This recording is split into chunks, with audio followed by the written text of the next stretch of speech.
Vamos olhar para a pesquisa, saiu um novo levantamento BTG Nexus nessa manhã cedinho, já queremos repercutir em primeira mão com vocês, basicamente confirma aquele cenário trazido pela Quest na semana passada, qual seja uma queda efetiva de Flávio Bolsonaro, uma oscilação para baixo, se você olhar para o filme, é uma queda e uma recuperação de Lula, tanto em termos de voto quanto em termos de popularidade. Intenção de voto estimulado, primeiro turno, o Lula sai ali de 41% em abril, desceu um pouquinho para 40% em maio e agora recuperou, chegou aos 42% em junho. Então, veja que no Lula é tudo uma questão de oscilação na margem de erro, um pouco para baixo, um pouco para cima, agora um pouco para cima com esse viés de alta. E Flávio? Flávio é um pouquinho diferente essa história. Ele sai de 36 em abril, chega aos 35 em maio e agora desce para 33. Portanto, a diferença entre ele e Lula nesse primeiro turno, 9 pontos, com vantagem para o atual presidente da República.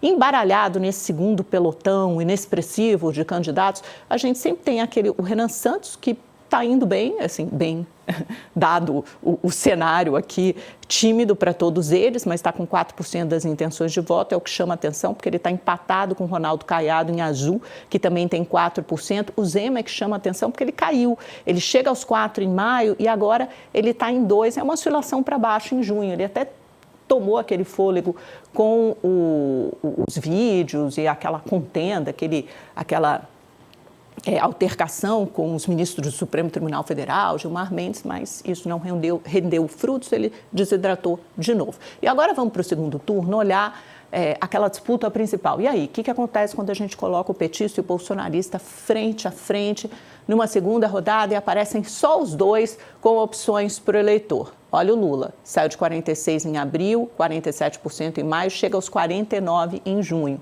Uma tendência de ligeira alta. E o Flávio, uma tendência de ligeira queda, saiu de 45% para 43% em maio. Ele mantém, na verdade, os 43% de maio para junho. Você tem mais uma alta de Lula nesse caso, né, pelo menos do mês passado para cá, do que de queda do Flávio. Então, 6 pontos de diferença entre Lula e Flávio, com vantagem para o petista.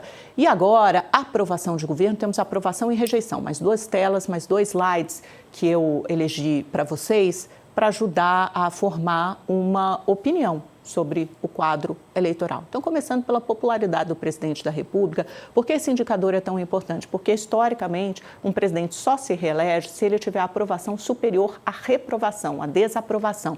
O que estava acontecendo com Lula era o inverso. Veja só, em março, ele tinha 51% de desaprovação e apenas 45% de aprovação.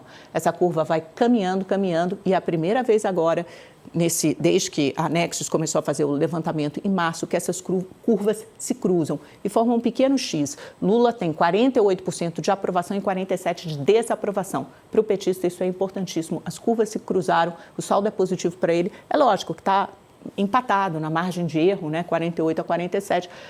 De qualquer forma, é um símbolo relevante. E aí, terminando com a rejeição dos dois, esse é um outro ponto que me ressaltaram muito. Eu estava conversando com o Marcelo Tokarski, que é o diretor dessa pesquisa, e ele estava me chamando a atenção para esse ponto, porque é isso que pode deixar as coisas muito difíceis. O segundo turno, só para mencionar em relação aos outros candidatos, Ronaldo Caiado, Romeu Zema, por exemplo, a diferença é de 9 ou 10 pontos com vantagem para Lula. Nenhum deles tem um desempenho semelhante ao do Flávio, que de fato é o que mais se aproxima do petista. Olha a rejeição do Lula.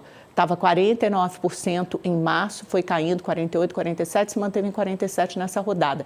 E a do Flávio subiu. Essa é que é a curva. 34%, foi para 37% em maio, agora chega aos 38%. Não, peraí, gente, desculpa, eu estou na curva errada. Estou na curva do Lula, que é o único em que você votaria. Agora, perdão, vamos para o Flávio. Então, a rejeição do Lula hoje é de 47%. E a do Flávio, o que aconteceu? Ela foi subindo. A do Lula caiu um pouquinho, né? Oscilou para baixo. A do Flávio foi para cima. 48%, chegou a 50% em maio e agora aos 52%. E aí me chamaram a atenção, tem 5 pontos de diferença, eram exatamente os 5 pontos que Lula tinha de vantagem. Ele era menos rejeitado que Bolsonaro em 22, e foi quando ele se elegeu. Era justamente essa diferença de 5 pontos. Vamos dar uma olhadinha rápida no serviço dessa pesquisa? por favor, para saber as pessoas, o número de pessoas entrevistadas, a data de coleta, a margem de erro, isso é sempre muito importante, porque é tudo registrado no TSE. Olha aí, realizada a coleta entre 12 e 14 de junho, esse é o período, 2017, entrevistados numa amostra nacional, 2 pontos de margem de erro para cima ou para baixo e 95% de nível de confiança.